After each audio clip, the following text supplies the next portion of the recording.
Bienvenue à tous dans ce nouvel épisode du Kiritsu Podcast. Épisode de... C'est quoi? C'est toi c'est toi qui compte? 52, c'est ça? Il me semble 50. Attends, laissez-moi checker sur Spotify.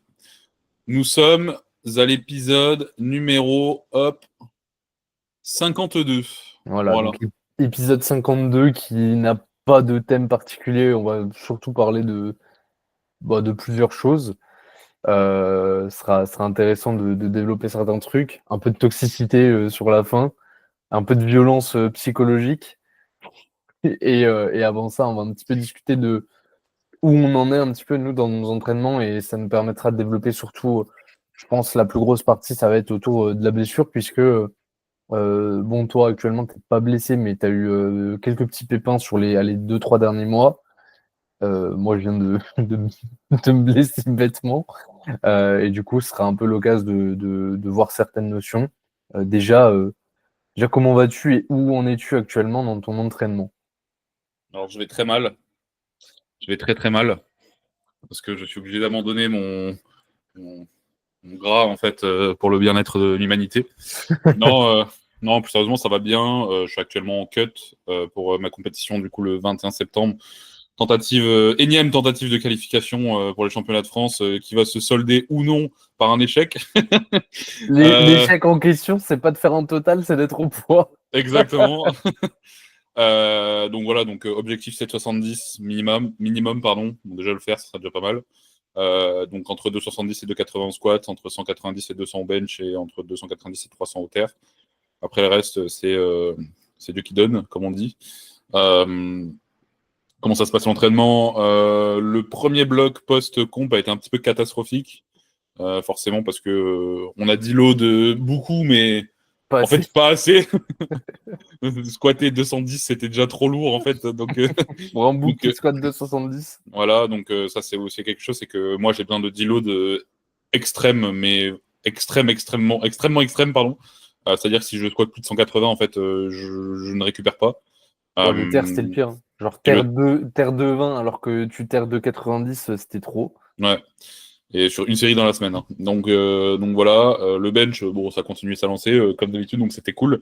Juste du coup vu que j'étais blessé au pec, du coup sur ma dernière compétition où j'ai pas pu m'exprimer, j'ai pu faire que 160, euh, que 40 kilos de plus que le max de Nathan, mais c'était tellement dommage.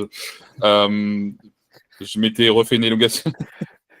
Sale merde, en fait. je m'étais je m'étais refait une élongation de l'insertion, je crois 3 semaines après, Mm. sur un back-off à 130, une connerie quoi. Donc voilà, là ça va mieux, j'ai plus de douleur du tout. J'ai des douleurs au coude qui reviennent un petit peu, mais c'est manageable sans trop de problèmes. Enfin voilà quoi, donc l'entraînement se passe bien, on remonte progressivement. J'ai des blocs qui sont très linéaires, même le macrocycle en lui-même est très linéaire. Il y a très peu de deload, très peu de descente. Ça se passe bien. Là, je suis remonté sur un 220 x 4, 185 en 3 CT et là j'ai fait 242 hier. Voilà, sans trop de problèmes, plutôt bien passé, même si le ressenti n'est pas forcément au rendez-vous. In fine, sur la vidéo, c'est joli, donc voilà, on va s'en contenter. Donc c'est joli tant que ça fait de belles stories. Exactement. Et toi? Bah écoute, moi, toujours excellent. Bah en vrai, moi, là récemment, donc j'ai commencé à bosser avec Clément Goudin. Donc je deviens un athlète hybride. Enfin, je redeviens un athlète. Je fais beaucoup de taf sur ma mobilité, ma résilience qui commençait à porter ses fruits, étant donné que bah, je revenais globalement sur mon meilleur niveau sur les trois mouvements et sans en faire beaucoup et surtout sans avoir de douleur et en me sentant enfin correctement. Et puis patatrac là, bah, juste il y a 5 jours, je me suis fait une élongation et des déchirures partielles de l'aponévrose plantaire. Donc là, actuellement, je En boite. faisant un tennis, quoi. En faisant un tennis, je me suis fait bah, niquer par bêtement, mais bon, bah ça arrive. Donc, Batman n'a pas sauvé Gotham ce jour-là, quoi. non, vraiment, non, non, Batman, il s'est fait nerf par ses 93 kilos, honteusement. Mm. Donc, bah là, c'est un peu de l'adaptation au jour le jour parce que j'étais en béquille lundi, là, je marche, je boite, c'est un peu un entre-deux. Donc tous les jours, ça évolue positivement, donc ça c'est cool. Mais du coup, niveau de l'entraînement, c'est un peu du daily. Et du coup, bah, ça permet un petit peu d'aborder le thème un petit peu de la blessure, comment gérer ça et voir un peu ce qu'on peut mettre en place, que ce soit pratiquement à l'entraînement ou aussi en termes de psychologie, quoi. Euh, Toi, c'est assez intéressant. Le PEC, tu as souvent eu des problématiques là-dessus. Est-ce que tu avais mis en place vraiment des trucs particuliers avant ce qu'on a mis en place là récemment? De mon côté, Ouais, moi, j'ai rajouté oui. pas mal d'ISO sur des amplitudes assez extrêmes, ce qui m'avait pas mal aidé. Mais sur le moment, vraiment, sur ma première élongation que j'avais faite, du coup, une semaine avant ma comp, sur un back-off, ce que j'ai fait directement, c'est déjà tester, juste post-élongation. Donc, vraiment, j'avais entendu un crack. Vraiment, on a vraiment l'impression qu'en fait, on entend un papier se déchirer, en fait. Donc, qu'est-ce que j'ai fait directement? Déjà, j'ai testé qu'est-ce que j'étais capable de faire. Donc, une barre à vide, c'était déjà douloureux. Donc, j'ai zappé le bench et je suis allé faire, premièrement, tester sur du butterfly, si j'étais capable de faire un butterfly ne serait-ce qu'à vide.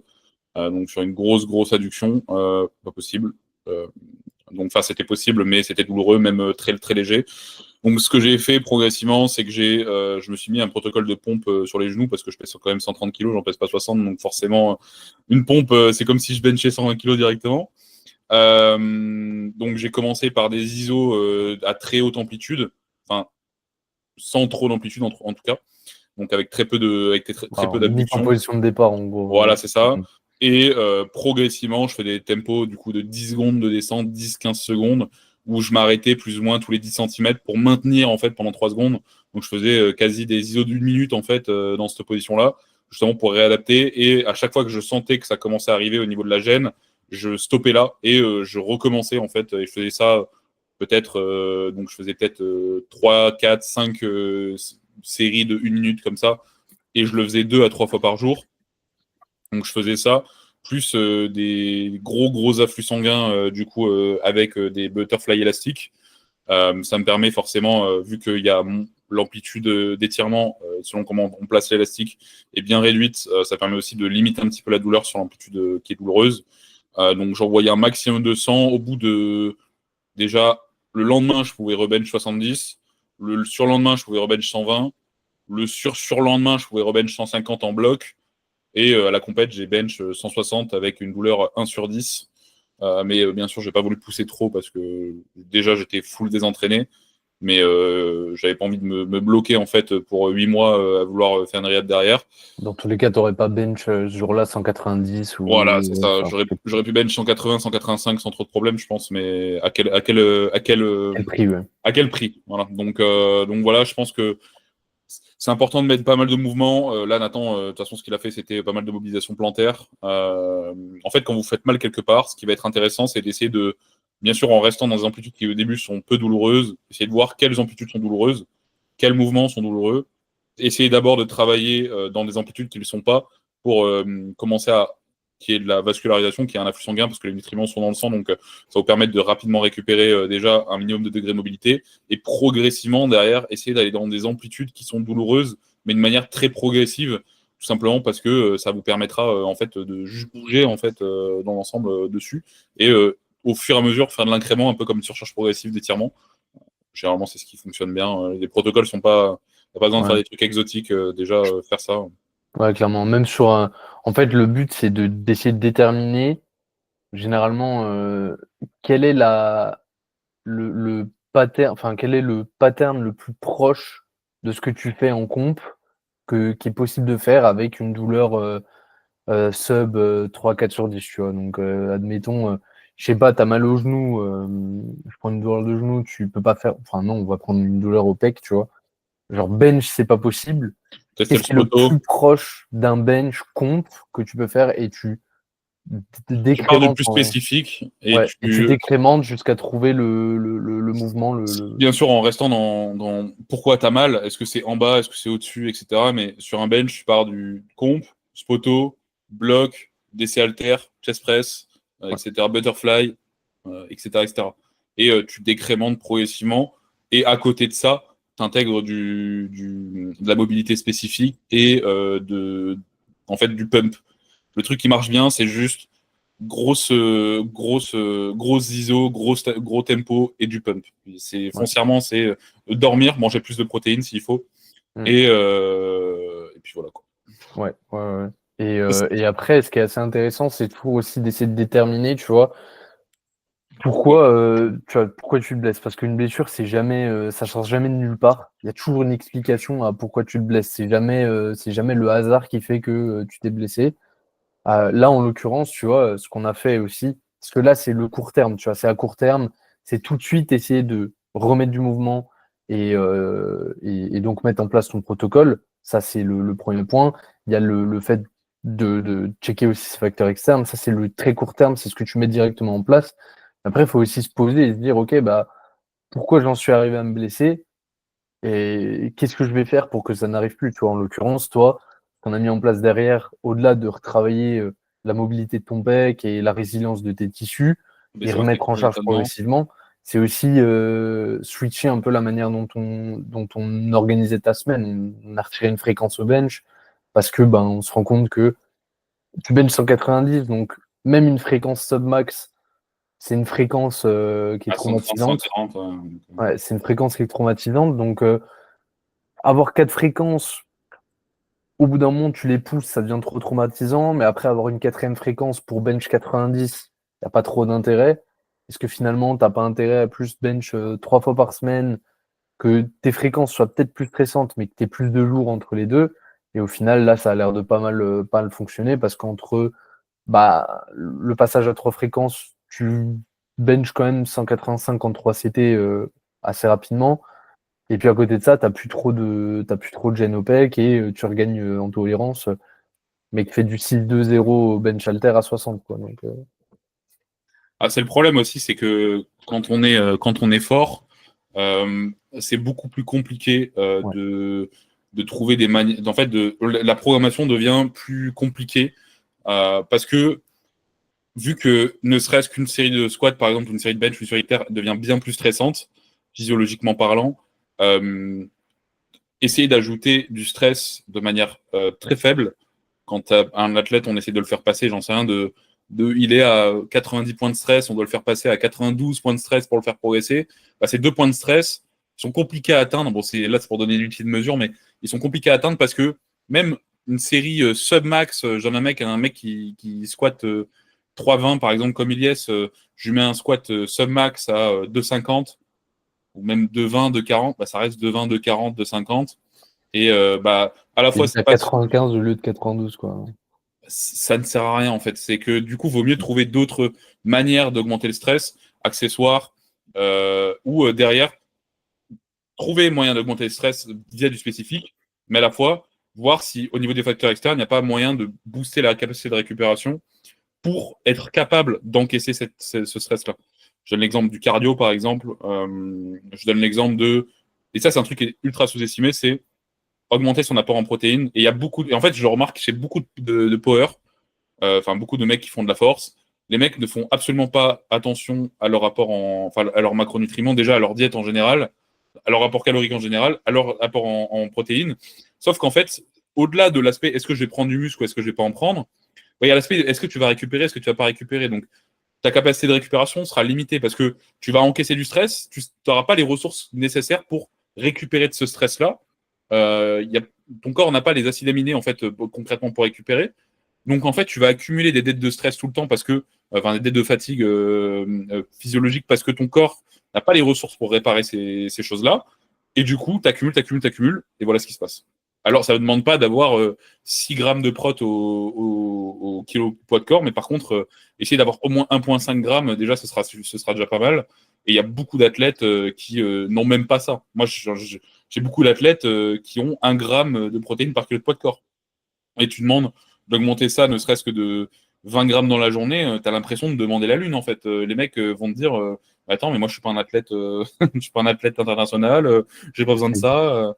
Bah, t'es un humain, mec. Voilà, t'as juste besoin de manger normalement, en Ouais. fait, Et sur un moment. surtout là, on parlait de blessures, c'est typiquement une période où en plus ton corps est en giga demande, tu vois. Mm. Je donne un exemple tout con.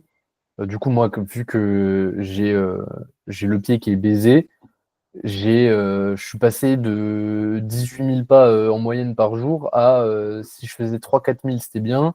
Je pouvais plus faire de cardio. Mes entraînements, ça devenait pumper au leg extension, au leg curl, faire un peu de bike et faire de la mobilité. Donc, on aurait pu se dire ma dépense, elle a drastiquement chuté. Pour autant, je suis resté au même total calorique. Donc, je suis à peu près à 3500, 3700. Et je perds du poids. Plus que quand je m'entraînais à fond, tu vois. Parce Non. que juste la demande, en fait, au niveau métabolique et au niveau de la récupération, recréer le tissu lésé, etc., la demande, elle augmente, hein. Ouais, et puis au-delà de ça, faut arrêter de penser qu'une séance de muscu, t'es à 800 calories la séance, hein. Ouais, ouais. Et si tu brûles déjà 100 calories, c'est déjà pas... Bon, j'exagère, mais c'est déjà pas mal, tu vois. Une séance de muscu, c'est même et d'autant plus en power, parce que toutes les séries, tu les pousses pas à l'échec, même si les exercices sont foncièrement bien plus stressants. Une séance, aller avec un mouvement, voire deux, et deux, trois accessoires, si t'atteins les 150 cales, Ouais. c'est déjà pas mal, hein. Mais du coup, vraiment pas hésiter à rester au moins aussi haut en termes Ouais. de cale. Et surtout, s'il y a bien un moment où faut faire gaffe un peu à ses macros, c'est à ce moment-là, quoi. Surtout T'as que une- t'en as beaucoup qui sont, vas-y, ils se blessent parce que c'est inévitable en fait. Ça arrivera dans ta vie, que ce soit en faisant de la FA ou n'importe quoi. Ils sont là en mode, ok, quête annexe, je veux cut, je veux avoir un physique. Mais en Ouais. fait, pourquoi tu le faisais pas avant en fait, tu vois, genre, Ouais, mais surtout que tu peux le faire, mais enfin, oui, en vrai, c'est un bon moment pour le faire, tu vois. Mais oui, mais tu te mets des bâtons dans les roues. Tu rallonges ta période de convalescence ouais, parce que ton corps n'aura pas les ressources nécessaires pour récupérer. Ou en ouais. tout cas, bah, il n'aura pas ce surplus nécessaire pour récupérer d'autant plus. Non, Tout ça simplement. passe plutôt par l'entraînement, je pense. Si à ce moment-là, tu te dis quête annexe, je veux développer un physique, Oui, c'est plus c'est des faisant. accessoires. Ouais, voilà, ça, c'est à la limite, bah voilà, je peux plus faire le bas du corps. Bah vas-y, je vais blinder mon upper en attendant, tu vois, mais pas en compensant par vas-y, je vais devenir shredded, je vais me descendre à 1700 cal. C'est vraiment le pire moment pour le faire, quoi. Euh, Spoiler, tu resteras blessé même après ouais, quelques voilà, c'est semaines ça. derrière. Ouais. Et après, dernière grosse erreur, tu vois, parce que ça, j'en ai discuté avec certains athlètes là récemment, j'ai eu ce genre de questions. Parce que enfin, c'est pas visiblement. Pour nous, ça paraît tellement logique, mais c'est surtout à éviter, c'est le repos, quoi. Mm. Vraiment, le truc de je vais me reposer en attendant que la douleur passe, c'est le pire truc à faire parce que bah certes, tu vas plus avoir mal parce que forcément tu mets plus de contraintes dessus. Donc au bout d'un moment, Moi, ça me fait, des fois, j'ai des athlètes, ça me fait rire, mais à la fois, ça me fait chier, tu vois. Je suis en mode, tu sais, la séance se passe, j'ai pas de nouvelles. Parce que quand ça se passe mal, bien sûr, il y a certains athlètes, t'es pas au courant, tu sais, t'as pas de retour. 3 jours après, on t'envoie un message. Alors, sur la dernière séance, je me suis fait mal au dos, mais du coup, je me suis pas entraîné depuis, je suis resté à la maison allongé. ouais. Ce qui Et en se fait, passe, c'est que en fait juste tu certes ton tissu en fait il va plus être douloureux parce que tu mets plus de contraintes dessus, mais si tu mets pas de contraintes dessus, il a pas de raison déjà de récupérer et même au-delà de juste récupérer, c'est de se maintenir en fait tout simplement et juste tes capacités que ce soit en termes de mobilité, de souplesse, mm. de force, peu importe, bah en fait elles sont ultra réduites et en fait tu reviens certes t'as plus mal, mais t'as fait 10 pas en arrière, tu vois. Et ça j'en discutais parce que j'ai eu des réponses en story de gens qui m'ont dit ouais, si le médecin il te dit genre ouais, c'est glace et repos pendant une semaine, Change de pourquoi médecin. t'es en train de faire du squat en fait? Pourquoi t'es à la salle le lendemain, tu vois? Et c'est juste parce que il y a une différence entre ce qu'il faut faire pour ne plus avoir mal et ce qu'il faut faire pour revenir le plus vite et avoir perdu le moins de capacité possible pour repartir le plus proche de là où tu en étais au moment au moment où tu t'es arrêté. Et puis surtout, juste pour une question de longévité, c'est que si à chaque fois que tu te fais mal, tu fais des pas en arrière, bah déjà tu te feras mal de plus en plus souvent et tu vas reculer de plus en plus alors que le temps passe, tu vois. Donc voilà. Est-ce que tu avais un truc sinon à rajouter? Non, je pense que c'est bon. On a fait un peu Ouais. le tour de ce vaste sujet. En vrai, on pourra en faire un podcast pour en faire des heures là-dessus. Euh, un truc dont je voulais discuter avec toi, c'est. Pourquoi tu souris déjà? Je sais pas, j'ai peur en fait. Non, mais c'est un peu. Alors, de base, c'était pas prévu qu'on en discute parce que je pensais pas que. Je pensais que ça allait être un sujet qui allait faire consensus. Mais du coup, c'est le sujet de la vidéo de Nicolas Perrault sur le fait que les coachs en F1, en règle générale, ils observaient que, et ils s'incluaient dedans, qu'ils étaient très gentils par rapport au passé sportif qu'il a pu avoir. Je crois qu'il fait du rugby, il a fait du rugby à haut niveau, si je dis pas de conneries, ou même ce qu'il a pu observer auprès d'autres athlètes. Bon, je pensais que cette vidéo, elle allait passer comme toutes les vidéos qui passent sur Instagram et que ça allait pas faire de bruit. Pour autant, visiblement, c'est un sujet qui fait pas consensus. Déjà, la question de base, c'est est-ce que toi, tu trouves que les coachs de FA sont trop gentils?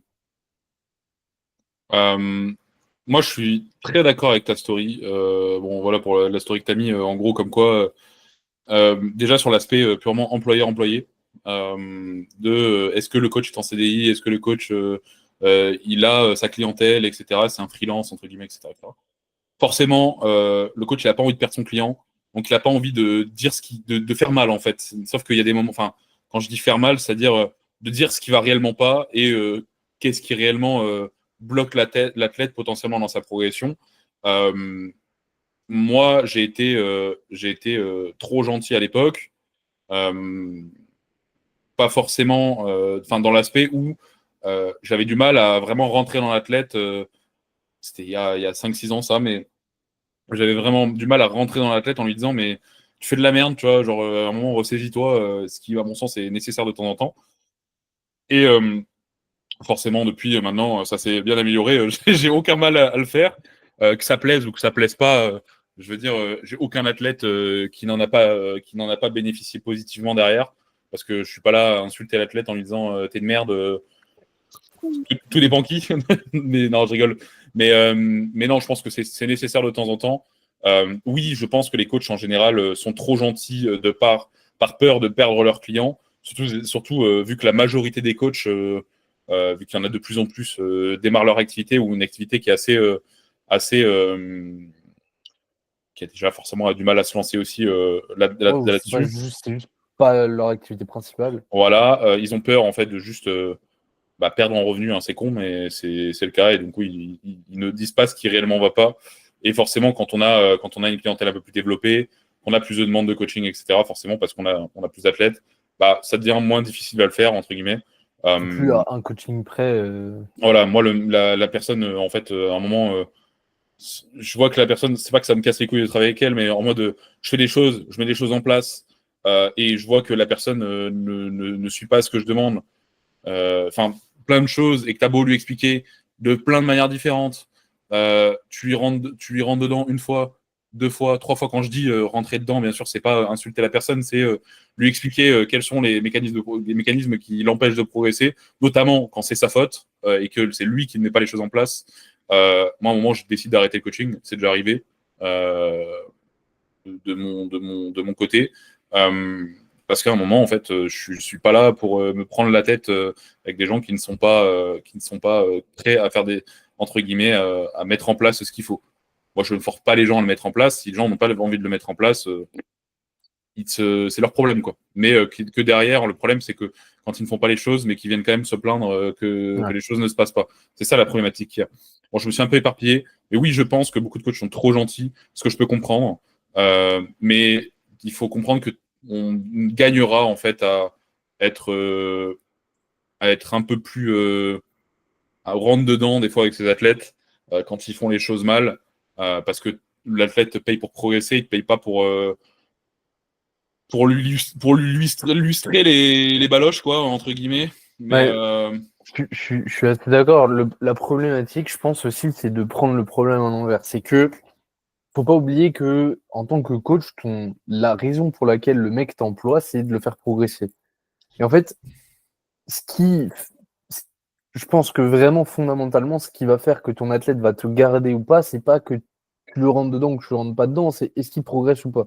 mm. Si le mec il prend 50 kilos chaque année sur son total et que ponctuellement tu es là, tu lui envoies un vocal pour lui mettre un coup de pression parce que le mec il est en train de sortir de l'axe, mais je pense que le gars n'en a rien à branler, tu vois. Je pense que le mec, il aurait il quitterait le coaching si soit tu lui manques de respect, ce qui, N'arrive et pas, en fait, déjà de qui notre n'arrive côté, pas tu en vois. fait. D'ailleurs, ce qui m'a énervé sur les réactions que ça a pu engendrer le réel de Nicolas Perrault, c'est que ça, les gens, il y a beaucoup de gens qui ont vraiment déformé ses propos. Le mec, il n'a pas dit qu'il fallait sortir le martinet et qu'il fallait insulter tout l'arbre généalogique de l'athlète. Il a juste dit que globalement, on est plus frileux À quand l'époque, le mec sort du cadre de lui mettre un coup de pression, quoi, juste pour le remettre dans l'axe, quoi. Donc ça veut pas dire le manquer de respect, ça veut juste dire se replacer en tant que prescripteur et réengager le rapport de force qu'il y a entre le coach et l'athlète. voilà, y a pas de, je dirais pas qu'il y a de rapport de force, mais il y a un rapport d'autorité sur Ouais, l'athlète t'a engagé pour sa progression. ouais. Donc, à un moment, pour sa progression, si tu as besoin de lui mettre un coup d'épaule, en fait, bah, Et je lui mets un coup d'épaule, en fait. Et moi, c'est déjà arrivé plusieurs fois avec Ilyes qui pourra témoigner. D'ailleurs, il y a peu de temps, encore hier. encore hier, encore il y a 2 mois, euh, et même pas il y a 2 mois, il y a 3 semaines. Moi, l'athlète, il a besoin d'être secoué. Encore une fois, je vais pas secouer de la de la même façon, que ce soit une femme, un homme, que ce soit quelqu'un qui psychologiquement a besoin qu'on soit un peu plus positif, ou d'autres qui ont besoin d'être secoués très violemment. Je vais pas secouer l'athlète pour secouer l'athlète. Ça me fait pas plaisir de le faire déjà de base, parce que moi j'estime que, et pour mon bien-être aussi personnel toute la Ouais. journée, j'ai pas envie de m'énerver contre un athlète. Et je m'énerve pas contre un athlète, hein, je lui dis juste les choses de la manière dont je le pense.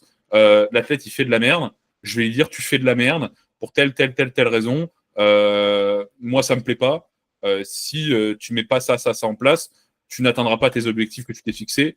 Moi je lui dis foncièrement, je m'en fiche, c'est ton problème, mais juste en fait il y a une dissonance cognitive entre les actions que tu mets en place et les objectifs que tu as. Et à ce moment-là, l'athlète lui-même va se dire putain mais il a raison en fait. Ouais. Je le paye pas pour rien, tu vois. Et c'est pour Et, ça aussi que moi je suis là, tu vois. ouais, et je pense que justement, en fait, à vouloir être trop gentil avec un athlète et aller dans son sens, tu vas peut-être le garder un peu plus parce que le mec, il va se laisser porter. Mais quand il va voir que le gars progresse pas parce que tu vas dans son sens et que son sens, c'est de la merde, il va finir par te taire. C'est pas parce que tu es sympa que si à un moment le mec progresse pas, il finira quand même par quitter ton coaching, tu vois. Donc ça, c'est le premier point. Et après, je pense que c'est ce que tu abordais, tu vois. La question, c'est de savoir aussi quel est l'objectif du gars. Parce que moi, je l'ai eu avant même de faire ma story, avant même d'en parler. J'ai déjà eu des athlètes à moi qui m'ont envoyé la vidéo et il y a eu deux discours complètement différents. Tu as d'une part certains qui m'ont dit, mais qu'est-ce que t'en penses et tout? Parce que moi, clairement, me faire sermonner, ça me pèterait les couilles. Tu vois. Je pense à Clément, par exemple, qui bosse, qui vient de déménager, qui vient de changer de taf. Il est dans une période de transition, etc. L'entraînement, on doit adapter pas mal de choses. Mais c'est pas là, c'est pas de son fait en fait. Ouais, Et voilà. il n'y a pas de dissonance cognitive en fait. En fait, il y a pas de sermon foncièrement à avoir. C'est juste une discussion avec l'athlète. Ouais, Il y a pas de choses négatives en fait dedans. C'est ça qu'il faut comprendre.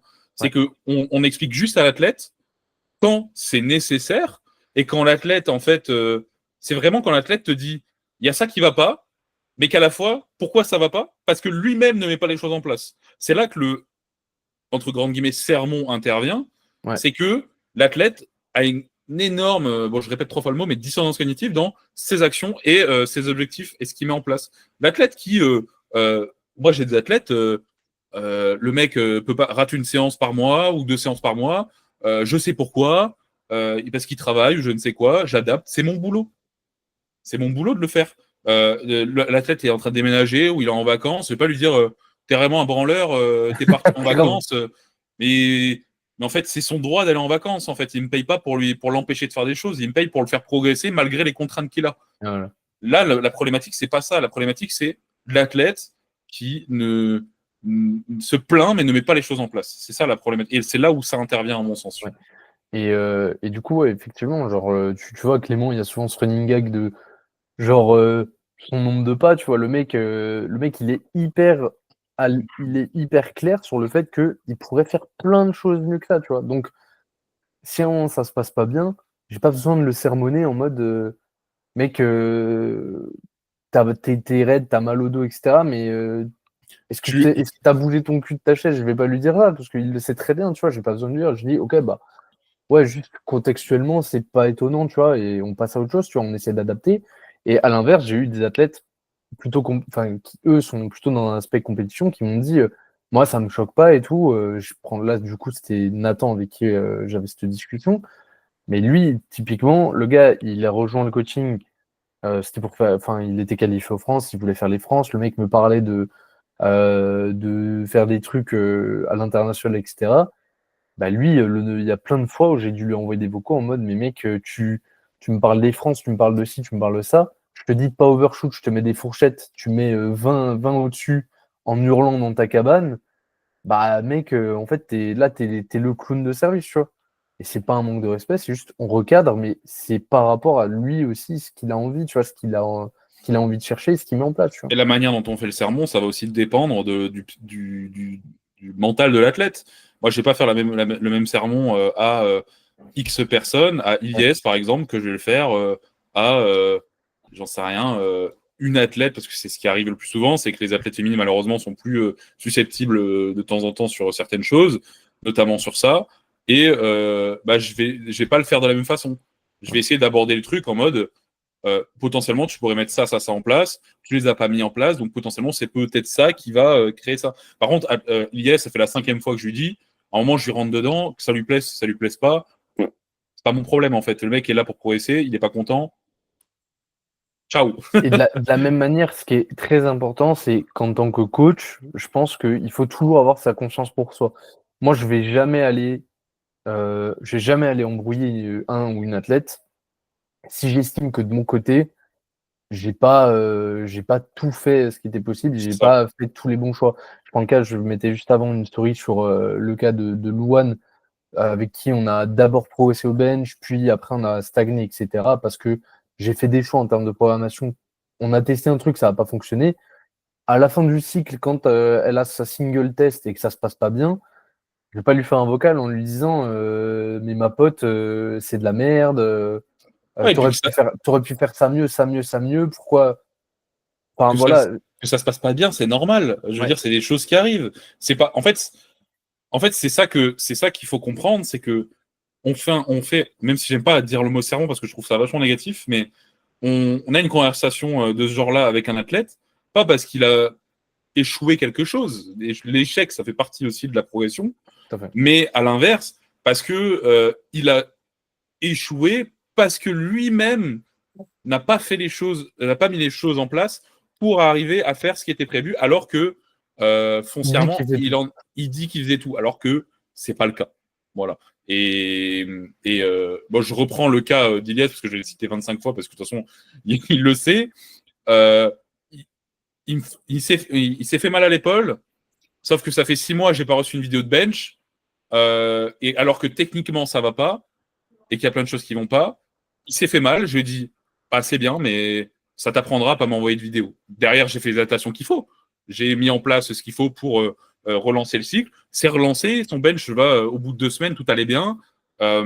Mais à un moment, je vais pas, je vais pas lustrer les baloches à un athlète qui fait pas les choses bien, alors que la seule raison pour laquelle ça n'avance pas, c'est de sa faute. Et et de toute façon, tu le vois, parce qu'en tant que coach, quand c'est un athlète comme ça, tu as beau mettre tout ce que tu veux en place, ça ne fonctionne pas. Tout simplement parce que il manque quelque chose dans l'équation.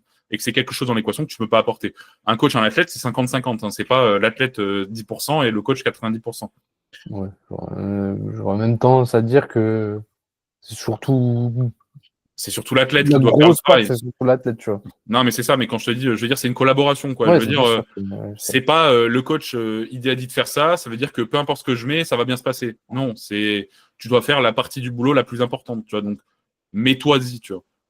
Mais je pense que les limites après aussi de tout ça, tu vois, ce qui rend aussi la chose compliquée, c'est l'aspect distanciel. C'est que du coup, je pense que la comparaison, là où je suis d'accord avec ceux qui ont pu critiquer la vidéo, c'est que comparer quand il faisait du rugby, qu'il était en présentiel, qu'il avait son coach qu'il a depuis le début de la saison, voire plusieurs saisons, qu'il voit toutes les semaines, plusieurs fois par semaine, et qui t'engueule en face à face, la dynamique est complètement différente que d'être d'hurler derrière ton téléphone et le mec va ouvrir le vocal peut-être le Et, lendemain. et même, ça Et... n'a rien à voir. La mentalité de rugby n'a rien à voir.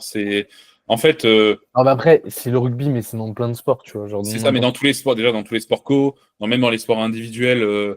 Mais moi, c'est pour ça que la muscu, pour moi, c'est pas, c'est en fait, c'est une sphère à part entière, tu vois. Ça n'a rien à voir. Tu as tous les autres sports, et c'est comme ça depuis la nuit des temps. T'as ton coach. S'il a envie de dire t'es une merde, c'est que t'es une merde. Tu vois. Enfin, j'exagère le trait, tu vois, mais en fait, t'es pas tout seul dans l'équipe. Tu fais de la merde. C'est toi qui fais plonger l'équipe dans la défaite. En fait, c'est son rôle au coach de te ressaisir, en fait. Parce que c'est où il te ressaisit, où il te saisit et il te met à la porte, en fait. Donc, moi, c'est quelque chose que je comprends. Après, même les coachs que tu vas voir au rugby, au foot, etc., ils vont pas t'insulter. Ils vont juste te faire comprendre les choses d'une manière plus ou moins violente. Mais c'est sûr que les discours utilisés sont pas toujours les bons. Après, on reste humain, comme Ouais, d'habitude. c'est Je ça. veux dire, c'est normal d'avoir des paroles qui dépassent un petit peu de sa Ouais, pensée. Et la personne, généralement, va s'excuser derrière ou pas. ouais, Et après, ça dépend aussi de la réaction qu'a la personne derrière. ouais, Si tu ça. as, si t'as un client, enfin, du coup, un élève qui l'encaisse bien et qui, justement, ça le booste, il se dit, putain, c'est vrai que j'ai fait de la merde, je vais me sortir les doigts. Et t'en as d'autres, ils vont juste se retrouver en boule, ils vont pleurer, Ouais. ils vont les Mais revoir. justement, enfin, honnêtement, hormis gros dérapage humain, en fait, quand tu as un gosse devant toi, ou un gosse, ou un ado, ou même un jeune adulte, si le mec il est en train de se décomposer au bout de 30 secondes, tu vas pas continuer pendant 5 minutes à. Tu vois, sauf si vraiment tu dérapes. Et c'est justement, c'est là où aussi il y a une distinction, c'est que t'as pas cet aspect de langage non verbal où le mec voit quand tu es en train de l'engueuler, genre il voit ton expression, et à l'inverse, toi, tu vois comment enfin, il réceptionne le truc aussi, tu vois. Et après, il y a aussi l'aspect, et justement, ça aussi, je trouvais que c'était très malhonnête, c'était de parler de dérive à haut niveau. Alors que, en fait, lui, ce qu'il disait, c'est juste, avec, globalement, dans le coaching, on a du mal à remettre en place certains athlètes quand ils en ont besoin. Et lui, en réponse, on te sort des arguments de sport de haut niveau, d'athlètes olympiques, etc. Genre, ça Ouais, n'a mais rien à voir, ça tu n'a vois. rien à voir déjà parce que c'est autre chose. C'est un autre monde, vraiment. Et puis les dérives, il y en a de partout. En fait, si Ouais. pour chaque chose dont on parle, on doit prendre On les doit préciser exceptions, qu'il y a des on dérives. doit préciser qu'il y a 1% de telle Ouais. ou telle personne qui ont eu des problèmes avec ça. En fait, à un moment, bon là, on part sur de la politique, mais je veux dire, on parle pour la majorité. On peut pas prendre. Il y a des dérives, que ce soit de quelconque manière que ce soit, mais ça ne résume pas la chose en elle-même. Et on va pas accuser tous les coachs de France d'avoir une fois secoué un peu un athlète parce que tu as eu un coach qui est sorti un peu trop de son rôle et qui a mis un coup de coude à son élève parce qu'il Ouais. lui a mal passé.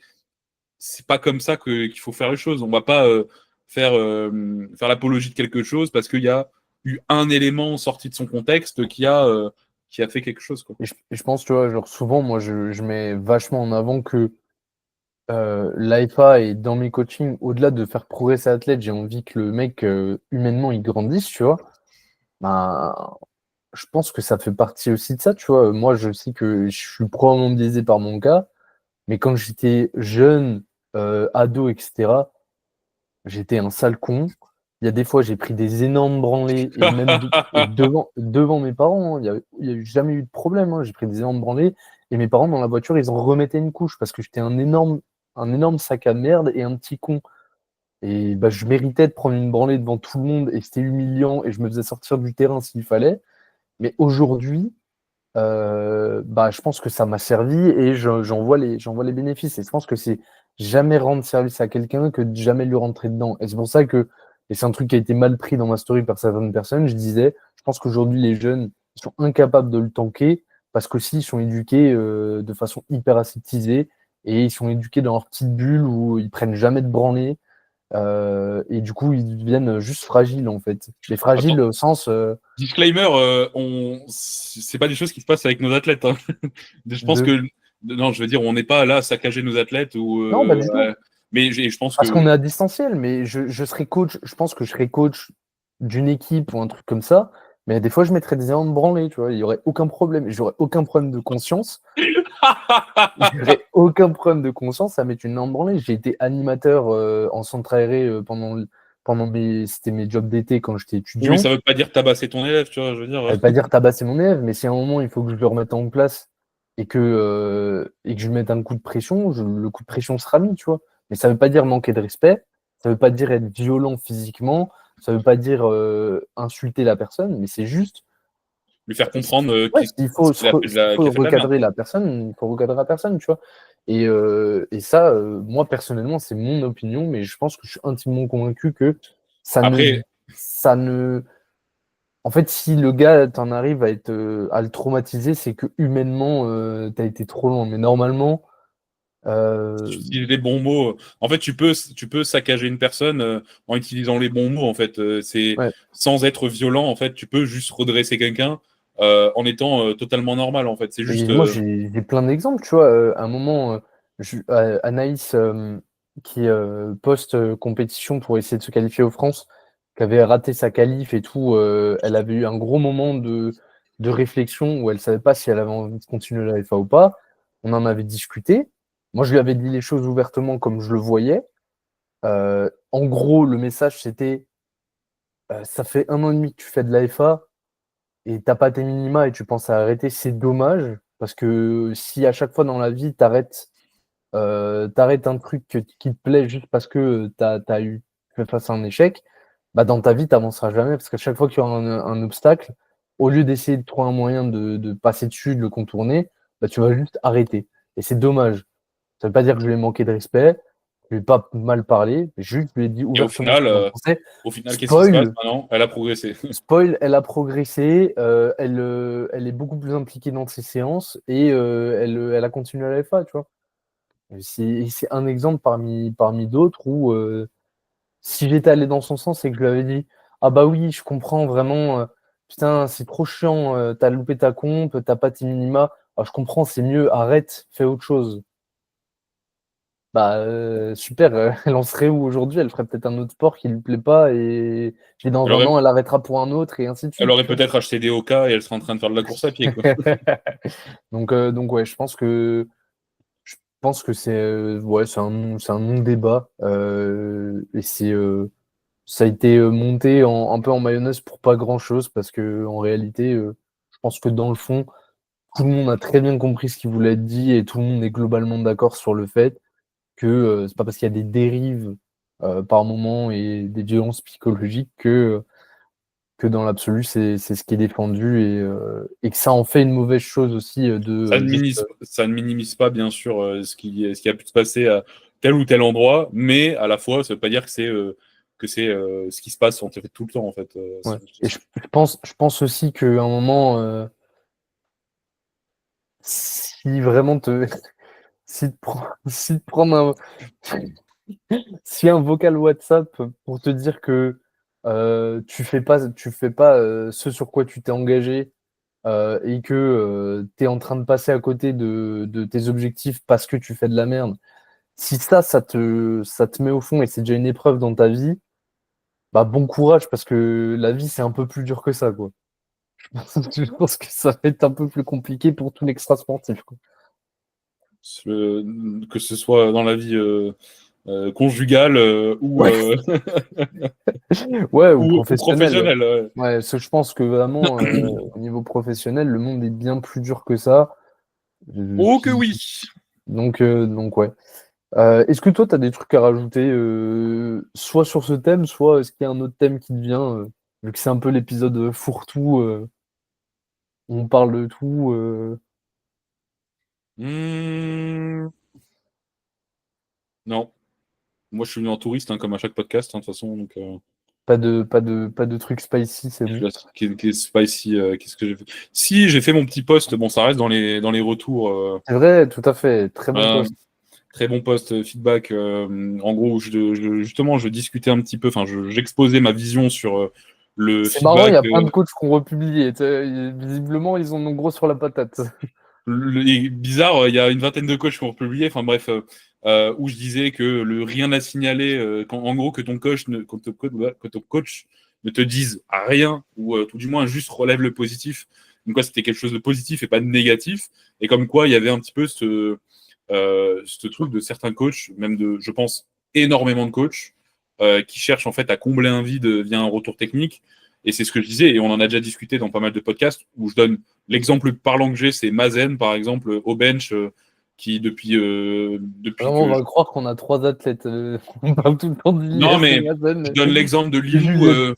je donne l'exemple de Lilou que je coach depuis janvier, euh, qui depuis 2 mois, en fait, hormis des micros ajustements sur des dérives techniques légères, je lui dis quelque chose. Sinon, la majorité de ses retours, c'est bah, écoute, tu progresses. Pour l'instant, on garde le cap et en avant, quoi. Je veux dire, je la recadre un petit peu sur ses standards, je la recadre un peu sur certaines choses, sur la programmation, sur le poids, les trucs comme ça, enfin bref, plein de choses. Mais hormis ça, ça reste extrêmement positif et c'est justement par rapport à elle que j'ai fait ce post-là parce que là, on change de bloc. Euh, Elle me dit, ouais, bah, qu'est-ce que je dois mettre en place pour le bloc prochain? Je lui dis, bah, la même chose que d'habitude. Je lui dis, sur ton squat, elle avait des problématiques sur le setup. Je lui dis, bah, tu continues d'être assidu sur ton setup. Le bench, juste fais attention à tes fesses et essaie de sortir la poitrine, garder ta tension. C'est con, mais c'est le classique. Et elle a pris 5 kilos, elle prend 5 kilos au bench tous les mois grâce à ça. Son terre, je lui demande juste d'essayer de bien se focaliser sur faire une extension de hanche et pas une extension lombaire à la fin de son mouvement. J'ai rien ajouté de plus. Bizarre, ça fait 6 mois qu'elle progresse. Tous les mois, elle prend 10 kilos. Est-ce que j'ai besoin de réellement ajouter quelque chose? Pas forcément. Je relève du positif. Quand il y a du négatif, je le relève. Mais en fait, il faut arrêter de vouloir. Ah, c'est un nouveau bloc. Ok, on va essayer de faire quelque chose de nouveau. Ah, c'est un nouveau macro-cycle. On va faire quelque chose de nouveau. Ok, j'ai fini ma compétition. On relance une dynamique. Qu'est-ce qu'on met en place de nouveau? Bah rien, en fait. Tu vas juste repousser, réencaisser et progresser, progresser. Moi, je suis pas là pour combler un vide. Je suis là pour et c'est quelque chose que je faisais aussi au début. Hein. J'essayais de toujours donner des trucs, donner des trucs, donner des trucs. Bah, j'ai la chance quand même d'avoir pas mal d'expérience maintenant parce que ça fait quasi 5 ans que je coach. Mais dans un sens, bah, j'ai appris aussi moi-même que je causais plus de mal à l'athlète à essayer de toujours vouloir ajouter des nouveaux paramètres, de nouvelles choses, plutôt qu'à juste en fait l'encourager et lui dire ce que tu as fait c'est bien. Bon, bien sûr, quand c'est de la merde, c'est de la merde. Je lui dis pas que c'est de la merde, mais je lui dis bah écoute, je pense que tu peux faire un petit effort là-dessus, ou bah j'explique la chose différemment que j'avais essayé de lui faire, de lui passer. Et c'est aussi pour moi l'une des choses qui font que beaucoup d'athlètes ne progressent pas. C'est des athlètes qui ont tendance à trop réfléchir leur technique et imaginer que la progression ne se fait que via une progression technique et pas une progression. Genre comme si le bloc il est là, mais juste pour ancrer ta technique. Non, le bloc il est là pour progresser. La technique, c'est un des paramètres qui va te permettre d'encaisser le bloc. C'est pas un bloc technique. Tu fais pas un bloc Tu travailles technique. tout le temps ta technique. Tu travailles tout le temps. C'est ça, exactement. Et tu sais, t'es en mode ouais, mais qu'est-ce qu'on peut mettre en place techniquement? Mais en fait, ta technique, en fait, si jamais chaque bloc, on a des trucs techniques à mettre en place, ça peut arriver, surtout sur des athlètes débutants, mais il y a un moment, en fait, c'est bien. Moi, je préfère un athlète chez qui j'ai rien à dire et où mes retours, c'est zinzin, t'as progressé, zinzin, ça s'est bien passé, super, super, super, super. Ok, là, ça manque un petit. Tu t'es un peu écrasé sur ton squat, de même sur ton bench. sur ton terre, ton verrouillage de genou, il est pas maximétrisé. Ça s'arrête là, ok, c'est qu'on est sur la bonne voie. Plus il y a de choses à dire, et si ça dure longtemps, généralement, c'est qu'il y a une problématique sous-jacente ou un mauvais pattern qu'on a ancré depuis très longtemps, ce qui fait que c'est compliqué de le changer depuis en seulement peu de temps, ou alors juste qu'il y a une problématique en fait autre part. Il faut pas les changements techniques, c'est pas le fondement du coaching en fait. Mais je pense qu'il y a une confusion aussi chez ces athlètes-là avec l'aspect variation pour corriger un truc technique, tu sais, et ils se Ouais. disent Pourquoi il n'y a pas de variation ouais, Qu'est-ce qui pourquoi il y a se pas tu sais, pourquoi il y a pas de variation, du coup ça veut dire qu'on bosse rien techniquement, ou alors du coup est-ce qu'on va mettre en place une variation pour bosser un truc technique et tout. Je pense qu'il y a aussi ce truc-là, et il y a ce truc de vraiment de confusion aussi, où ton coach est là pour juste implémenter ta technique, tu vois. Alors qu'en fait, un cap, ça se drive par ta programmation, ça se drive par, pas de la prépa mentale, mais aussi du dialogue, tu vois, de la motivation, tu Ouais. vois, gérer aussi la motivation de l'athlète, tu vois. Ça se gère par la technique. Mais j'ai ce truc, putain, ça m'est arrivé récemment avec Nathan, tu vois, il m'a dit, là, retour de vacances et tout, qu'est-ce qu'on va mettre en place, dis-moi tous les trucs sur lesquels je peux bosser techniquement. Et je Premier lui ai dit, truc, mais tu vas retourner à la salle. Deuxième truc, tu vas pousser. Troisième truc, tu vas dormir. Voilà, oui. Il me dit, genre, techniquement, donne-moi tous les trucs techniques sur lesquels je peux bosser. Je lui dis, mais ça n'a aucun sens, genre, ça n'a aucun intérêt. Déjà, il n'y a pas nécessairement, tu vois. Des fois, j'ai l'impression qu'il y a des athlètes qui sont frustrés Mm. que tu leur dises, mais mec, ta technique, elle est bien, genre, fais ce que tu sais faire, genre. Et ça, je pense, c'est un truc aussi qui vient avec l'expérience en tant que coach, tu vois, parce que plus tu avances, plus tu as rencontré l'athlète, moins tu as besoin de te prouver que tu es compétent en donnant plein de trucs, tu vois. Je pense aussi ça c'est vachement lié un peu au truc de syndrome de l'imposteur, tu vois, parce que moi, au départ, pareil, j'étais là en mode, je voulais faire des trucs hyper compliqués, et cetera. Et j'avais une discussion super intéressante hier à la boxe avec Arnaud, l'owner de la boxe de CrossFit, qui me disait, il avait revu complètement ses cours d'haltéro. Avant, il était en mode, il parlait de trucs très techniques, genre réengagement des genoux, double tirage, etc. En fait, maintenant, tu sais, il fait des trucs très simples, en mode, il fait un schéma, et c'est en mode euh, sauter, tirer, pousser. Tu vois, en mode, il est passé de trucs super compliqués à juste des trucs en mode, ouais, sauter, pousser, tirer pour faire ton clean, tu vois, genre, et c'est très bien, tu vois, ça marche très bien, parce que ce que les gens ils cherchent, c'est juste à avancer, tu vois, et c'est pas des trucs hyper techniques, tu vois, et surtout, c'est pas, de toute façon, ils comprennent pas, donc ça sert à rien. Et je pense, Il y a un peu ouais, cette auto-validation, un petit peu de se dire ah, vas-y, t'inquiète. Non, mais je t'explique un truc ultra compliqué. Ça te sert à rien, mais t'inquiète. bah ouais, Au moins t'es au courant. ouais, T'inquiète. ouais. Ça Mais ça me fait bien rire parce que au final, tu te retrouves avec des athlètes qui te parlent de trucs ultra compliqués quand tu les récupères. ouais, Puis tu lui demandes ce que c'est un bracing, ils sont pas capables c'est de pas ça, t'expliquer. ouais. Tu Mm. Ils parlent de stretch adducteur sur le squat, tu sais, genre, j'ai bien senti le stretch adducteur. Et comment tu braces déjà? Genre, tu fais quoi? T'inspires? C'est ça? T'inspires et tu serres les abdos, Ah, c'est ça? tu viens juste pousser contre la ceinture, c'est ça Non mais ouais, le poste était vraiment intéressant parce que c'est vrai que c'est un cas de figure qu'on rencontre assez souvent. Tu peux te dire genre là où tu peux te dire genre c'est au final c'est le Graal de que ton coach il te dise ça le lapsus Ah ouais, t'es comme ça, toi. que ton coach il te dise genre ouais RAS techniquement c'est parfait, tu vois, continue juste comme ça, et au final t'as l'impression qu'il y en a vraiment ça les frustre, tu vois, ils sont Putain, merde, ma c'est technique trop relou, est je suis trop quasi fort parfaite. quoi. Putain, merde. Mais tu sais, moi, c'est vraiment un truc qui m'a fait un déclic. Et SO Greg, que je coachais, Grégory, que je coachais ouais, à mes débuts, qui a été un des premiers athlètes que j'ai eu. Et c'est le bon exemple. C'est au début, j'étais beaucoup dans un discours un peu négatif. Pas négatif dans le sens où j'étais négatif avec lui, mais dans le sens où j'essayais tout le temps je lui disais tout le temps, ça va pas, ça va pas. Là, techniquement, il faut essayer d'améliorer ça, etc. Et je disais jamais que c'était positif. Jamais. Et un jour, il m'a fait remarquer, et ça m'a fait totalement changer. un petit peu de vision de voir les choses. Ça m'a vraiment choqué ce qu'il m'a dit. C'est une fois, je lui dis c'est bien, mais vraiment, genre, je lui dis putain, franchement, c'est zinzin ce que tu as fait, etc. Il me dit honnêtement, ça fait 6 mois qu'on travaille ensemble. Je crois que c'est la première fois que tu me dis que j'ai bien fait quelque chose. Et c'était mes débuts, donc j'étais en mode. Et ça m'a fait un écho dans la tête. J'étais en mode, T'as dit, mais je suis un monstre en fait. mais vraiment, genre, j'étais en mode, putain, mais je suis une merde en fait. Et au final, après, j'ai revu un petit peu ma façon de voir les choses. Et c'est aussi ce qui m'a fait grandir maintenant, parce que ça fait partie de mon expérience aussi en tant que coach. Mais vraiment, il faut ne jamais hésiter à dire à un athlète que ce qu'il a fait, c'est bien. Même si c'est pas parfait, parce que c'est jamais parfait. Ça fait 10 ans que je fais de la FA, 10 ans que je fais de la muscu, 8 ans que je fais de la FA. Mon squat n'est pas parfait, loin de là. Mon terre n'est pas parfait. Mon bench n'est pas parfait. Bon, ouais, mon bench, quand même. Ouais, quand même pas. À Soul. À Soul. Mais il n'y a rien qui est jamais parfait. Et il faut jamais hésiter à. L'athlète a réussi à intégrer ce que tu lui dis, même ne serait-ce qu'un tout petit peu.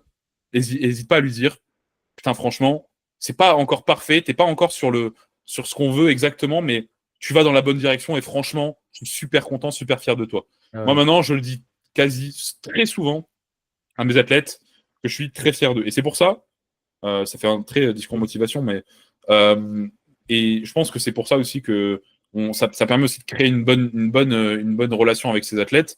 Et c'est pour ça que je pense que vous pouvez demander à n'importe quel athlète qu'on a eu ou qu'on a à ce jour, ils sont très satisfaits, je pense, de la relation qu'on a avec eux, et de leur progression dans un sens aussi. Voilà. Ouais. Je pense que le truc à faire comprendre, c'est aussi il y a le temps passe, mais genre il n'y a pas de. La bombe va pas exploser dans un an si tu squattes pas de façon parfaite, tu vois, genre tranquille, tu peux progresser sans avoir la technique encore parfaite. On en a déjà discuté, en plus, ça veut pas dire grand-chose. Et puis surtout que à quoi ça sert de spam les trucs techniques si, tu vois, souvent, moi je dis dans un retour technique où on me demande genre pourquoi on met pas de nouveaux trucs en place, des fois je Ça réponds, mais fonctionne. genre déjà de un, c'est comme les séries en plus, comme l'intensité, comme les fréquences, genre c'est des cartes que tu te gardes dans la main. Et je suis là en mode, mais t'es déjà sur une semaine complète, t'es même, tu me fais, il y a encore des défixations sur le truc qu'on bosse actuellement. Genre, il y a des fois c'est bien, mais des fois tu reviens sur ce que tu faisais avant. Si là on rajoute encore un truc, en fait, va y avoir de plus en plus de moments où le truc que je te demandais avant, tu vas l'oublier, tu vas moins le faire. Donc en fait, tu vas retourner en arrière, tu vas peut-être progresser sur le nouveau truc, mais sur le truc d'avant, bah, tu vas revenir en arrière. Ça n'a aucun intérêt, tu vois. Au final, pour que dans 2 mois, le nouveau truc que je te demande, il soit très bien. Par contre, le truc qu'on bossait 4 mois avant, j'ai besoin de te reparler de ça et on a besoin de retravailler là-dessus. Ça n'a pas d'intérêt, tu vois. Je pense qu'il y a aussi ça, quoi. Et ouais, et vraiment, et c'est un truc un peu que j'avais eu, je sais plus avec qui j'avais eu cette discussion, je sais pas si c'est avec toi ou pas, mais des gens qui me demandaient un petit peu un avis sur, putain, comment il s'appelle, euh, le coach américain là. Coach University, Non, non, putain, c'est Mike Tuchscherer, non, Joe Hamstring Flex. Papy. Joe Flex. Et que la seule chose qui différait, en fait, il faisait rien de spécial. Le coach, il maîtrisait juste ses bases. Il faisait une très bonne programmation.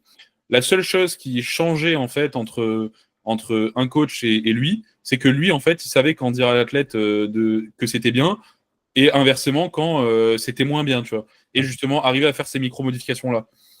Et c'est des retours qu'on a eu que beaucoup d'athlètes de très haut niveau sont dessus.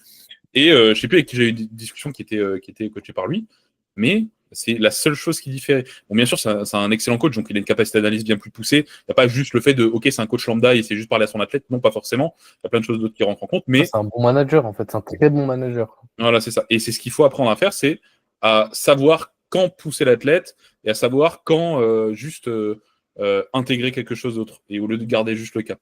C'est ça qui fait, à mon sens, un bon coach. Ouais, c'est tout. Et en fait, tout ça, ça fait le lien aussi avec la discussion qu'on avait avant sur les coups de gueule, etc. C'est l'incrément de Q, les remises en question que tu vas faire à l'athlète, le fait de lui dire là sur ce bloc on pousse, sur ce bloc non, je suis désolé, tu as peut-être envie d'y aller, mais on on va pas casser la dynamique. Tout ça, en fait, c'est un ensemble de choses que tu dois développer et ça se rejoint juste sur une compétence clé qui est juste le management, en fait. C'est à quel moment tu pousses ton athlète, à quel moment tu tentes des trucs, à quel moment tu continues.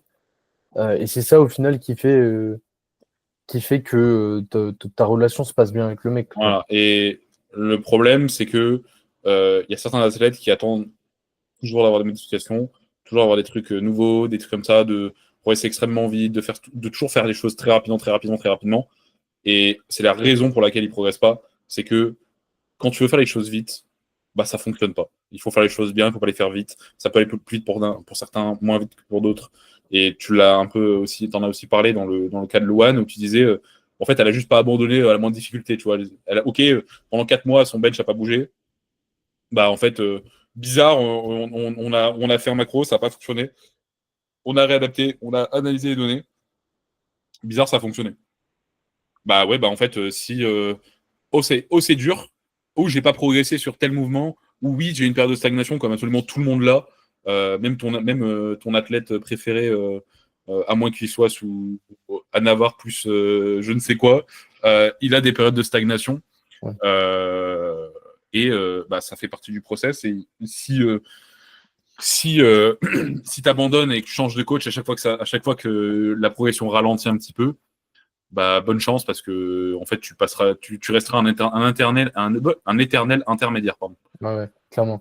Et ça, c'est un peu un truc, les coachs qui te vendent un truc miracle, tu vois, en mode euh, je- du premier coup, il y a juste à analyser le truc et du premier coup, ça va fonctionner, tu vois. Moi, il y a des trucs que j'ai annoncé, il y a des athlètes que j'ai eu en rendez-vous, je leur ai dit, j'ai analysé techniquement, je leur regarde leur prog, etc. Et je leur dis, honnêtement, je pense que la problématique de ta stagnation vient de là, pour telle raison. On a mis les choses en place, ça n'a pas fonctionné. Je suis Ouais. pas devin, j'ai une capacité d'analyse, j'analyse les nouvelles données que j'ai en place et je mets en place de nouvelles choses. Et ça fonctionne. Honnêtement, j'ai des athlètes qui ont, avec moi, qui ont stagné pendant X temps. Bon, ça n'a pas duré des années, ça a duré peut-être 3 mois, peut-être des fois même 6 mois. Mais à un moment, on a testé des choses, on a trouvé le levier de progression. Et après, tu peux le spammer, tu vois, une fois que Et tu l'as après, je le trouvé. spam, le mec progresse, bizarre, tu vois. Et Ouais. bah, il y a des cas comme ça où c'est peut-être honnêtement 5% des athlètes qu'on récupère, où c'est vraiment bien plus compliqué que ce qu'on pense, en fait. Et ça nous demande une réflexion bien plus poussée. Et des fois, bah, on n'est pas devin, on n'est pas Merlin l'Enchanteur. Moi, je suis un humain, j'applique mon expérience, mes connaissances. Voilà, ça fonctionne la majorité du temps. Il y a une infime majorité, enfin minorité, pardon, qui ne progresse, qui progresse pas directement. Bah, c'est la vie. Et c'est pour ça Je que m'adapte. la compétence, je trouve que la compétence d'un coach, ça se quantifie pas tant à ce qu'il sait, même si justement ça va l'aider à être compétent, mais la vraie compétence, en fait, c'est de réussir à À appliquer ce qui mettre se en lien tout ce qu'il sait et ce qu'il observe pour faire un schmilblick qui donne au final un résultat positif. Tu vois, c'est pas tant de. Tu vois, si au final, t'es un crack en théorie, mais que dès que t'es face à une prog ou face à un mec qui bouge, t'arrives pas à mettre en lien ce que tu belle sais chose qui avec arrive ce le que plus tu souvent. observes. Ouais, bah c'est ça, c'est. Et que du coup, t'es là devant ta prog, tu sais pas quoi faire, tu termines ton bloc, tu dois switcher sur un autre, t'as telle problématique, t'as observé tel truc, il y a tel truc qui va, tel truc qui va pas, mais t'arrives pas à en faire quelque chose, t'as beau être un giga crack, tu vois, ben, et c'est ce que je crois que ça discussion qu'on avait avec Roman sur le podcast qui n'est jamais Qui sorti. n'est jamais sorti parce qu'il y a eu un bug. Et justement, je crois on en discutait, c'est que Joey Flex, c'est peut-être pas le mec qui a le plus de compétences, c'est pas un PhD dans tous les domaines du monde. Par contre, le gars, là où, là où il a des connaissances, il est ultra solide et il manage bien parce qu'il arrive bien à se dire, OK, bah, on en est là, il y a tel problème, on va mettre ça en place et ça part. Tu vois. Je pense que c'est surtout. Et c'est pas parce que c'est Joey Flex ou Mike Tuchscherer ou je ne sais qui que tout ce qu'il met en place, ça fonctionne Ouais, comme ça, d'un claquement de doigts. L'athlète met ce qu'il faut aussi en place. Et des fois, ça ne fonctionne pas. Parce que sinon, si Joe Flex était le Messi ou Jésus ou je ne sais qui, bah, en fait, tous ces athlètes seraient champions du monde. En fait, en fait, il y aurait 25 Taylor Atwood sur la planète. En fait, donc. Après, Taylor Atwood, il n'est pas coaché par Joe Flex, non? Non, c'est TSG. Attends, c'est qui est coaché par Joe Flex déjà? Il y a. Il coach pas Jesus Olivares aussi? Ou c'est TSG aussi ça? Non, c'est Jesus Olivares, je crois, qui est coaché par Joe Flex. Bon, il en a... Enfin bref, la moitié de ceux qui sont à Sheffield, qui sont coachés par Joe Flex. Donc, la moitié des gens au World sont coachés par Joe Flex. Voilà, donc même s'il y a eu des polémiques un petit peu sur lui et sur ses. Après, la polémique, c'est qu'il mettait des singles à tout le monde. Mais putain, j'ai envie de. Sur ses procs copier-coller. J'ai envie de chialer. Moi, tu regardes mes progs, il y en a beaucoup qui se ressemblent. À la fois, il y a plein de micro-variables qui sont différentes. Et c'est sûr que si tu regardes le truc de loin, tu te dis, putain, ils ont quasiment la même programmation. Bah... Mais c'est surtout que, et je crois que c'était Roman, justement, à l'époque où il y avait eu cette polémique, il avait dit, mais pourquoi il y a une polémique? Tous ces athlètes, ils progressent, non? Et ces athlètes, ils sont contents. Qu'est-ce que tu t'en branles si t'as la même prog que ton voisin, mais que tu progresses? Est-ce que c'est un problème? Genre, tous mes athlètes ont du 3,03 quasiment. Enfin, je pense que j'ai un bon 75% d'athlètes qui ont un 3,03. Qu'est-ce qu'ils s'en branlent? Moi, ils ont du Ibar. Ils ont du Ibar, du RDL. Et... Voilà, ils ont rien à faire. Ils ont des x5 et des x3 dans leur prog. Ouais. Des x7 ou des x6. Surtout, tu sais, le El Famoso copier-coller dans un sport où tu fais que 3 mouvements sur une fourchette qui va de 1 à 8, tu vois. Oui, bah des copier-coller, t'en as partout. Hein. En fait, la programmation, ça se résume pas à juste est-ce qu'il y a le même nombre de répétitions, est-ce qu'il y a le même nombre de. Parce qu'un même nombre de répétitions, ça peut avoir différents objectifs. Ça se résume à l'organisation des jours dans la semaine, ça se résume au volume hebdomadaire, au volume journalier, à l'intensité moyenne qu'il y a dans la semaine, à est-ce que c'est un bloc de 3, 5 semaines, est-ce que la dynamique est sur 3 blocs, 2 blocs, 6 blocs, le niveau de l'athlète, son sexe, enfin il y a plein de choses qui viennent changer, quoi. Ouais. Mais pour ça, il faut venir faut faire certaines. Faut se former au bon endroit, quoi. Exactement. Exactement. Il faut apprendre ce que c'est le bracing, quoi. SO Thomas. SO Thomas. Oh, enfin, voilà. Donc voilà. Donc, au final, tu vois, t'étais venu sans sujet, mais on a prolongé d'une demi-heure, tu vois, donc GG à toi. On s'était dit, bon, un petit podcast rapide, 15h13, on a commencé à 14h. Hein. Donc voilà, donc merci d'avoir écouté ce podcast. Honnêtement, je l'ai trouvé vachement intéressant. Bon, un peu plus véhément que d'habitude, j'ai l'impression. Je pense qu'il va y avoir des haters sur ce podcast. Mais voilà, si ça vous a plu, n'hésitez pas à laisser un commentaire, à vous abonner sur YouTube et sur Spotify. Sur Spotify, lâchez une petite étoile parce qu'on l'a jamais dit, mais ça nous permet aussi un meilleur référencement et derrière de potentiellement avoir plus de gens qui. On dit qu'on a que des 5 étoiles. On n'a que des 5 étoiles.